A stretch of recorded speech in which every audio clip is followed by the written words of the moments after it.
পটুয়াখালীতে বেশ কয়েকটি syndicate share এবং কলকাতায় দুটি হোটেল রয়েছে। কিভাবে একজন চতুর্থ শ্রেণীর কর্মচারী বা একজন টেকনোলজিস্ট হয়ে সে পটুয়াখালীতে বা কুয়াকাটার মতো জায়গায় হোটেলের মালিক হয়, এই তার এই আয়ের উৎস কোথায়? ফেসিবাদ আমলে যেখান থেকে দেখা যায় যে সরকারি বিভিন্ন আপনি 3 বছরের বেশি একজন সরকারি কর্মচারী এক জায়গায় চাকরি করতে পারে না, কিন্তু দুর্নীতির সরকার তৈরি করে যেখানে বছরের পর বছর তারা বিভিন্ন ঘুষের মাধ্যমে যেখানে থেকে এই সিন্ডিকেট এবং দুর্নীতির সরকারকে গড়ে তুলেছে।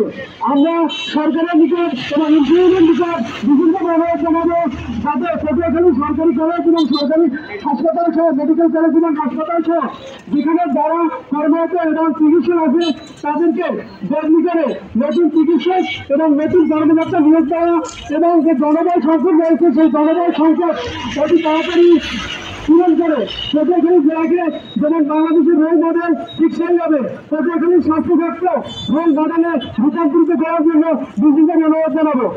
এই বলে আমি আমার সংক্ষিপ্ত বক্তব্য শেষ করছি। ধন্যবাদ। ধন্যবাদ। আমরা শুনছিলাম পটুয়াখালী মেডিকেল কলেজ হাসপাতাল সহ পটুয়াখালী দুর্নীতিবাদদের কথা। এ পর্যায়ে আজকের এই আন্দোলনের যে দফাগুলো 3 দফা সহ আজকের পটুয়াখালী মেডিকেল কলেজ নিয়ে বিস্তারিত কথা বলবেন এবং এই দফাগুলো বিস্তারিত তেলাওয়াত করবেন বা আগামীর কর্মসূচি বলবেন আমাদের মিরাজ ইমতিয়াজ।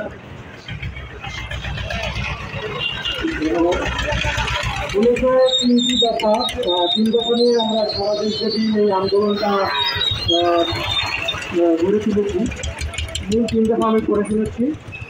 1, শেরেবাংলা মেডিকেল কলেজ হাসপাতাল সহ বাংলাদেশের সকল সরকারি হাসপাতালগুলোর অবকাঠামোগত উন্নয়ন, পর্যাপ্ত দক্ষ জনবল নিয়োগ, আধুনিক যন্ত্রপাতি, ওষুধ সরবরাহ সহ সর্বসাধারণের জন্য সুচিকিৎসা নিশ্চিত করতে হবে। 2, স্বাস্থ্য মন্ত্রণালয় সহ দেশের সকল হাসপাতালগুলোতে দুর্নীতি প্রতিরোধে প্রশাসনিক দক্ষতা বৃদ্ধি, দলীয় লেজুভিত্তিক ডাক্তার রাজনীতি নিষিদ্ধ, ডিজিটাল অটোমেশন এবং স্বচ্ছ জবাবদিহিতামূলক টাস্ক ফোর্স গঠন করতে হবে। 3, স্বাস্থ্যখাত সংস্কার কমিশনকে জনগণের ভোগান্তির কথা শুনে তদন্ত সাপেক্ষে পুনরায় সুপারিশ, সিদ্ধান্ত গ্রহণ ও বাস্তবায়নে জোরদার পদক্ষেপ গ্রহণ করতে হবে।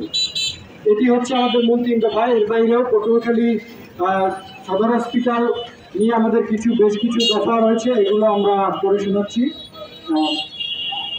পটুয়াখালী 250 শয্যা বিশিষ্ট হাসপাতাল আমাদের জেলার সবচেয়ে বড় সরকারি চিকিৎসা কেন্দ্র, কিন্তু বর্তমানে এখানে জনবল সংকট, যন্ত্রপাতি ঘাটতি, ঔষধের অভাব এবং প্রশাসনিক অব্যবস্থাপনার কারণে রোগীরা মানসম্মত স্বাস্থ্যসেবা পাচ্ছেন না।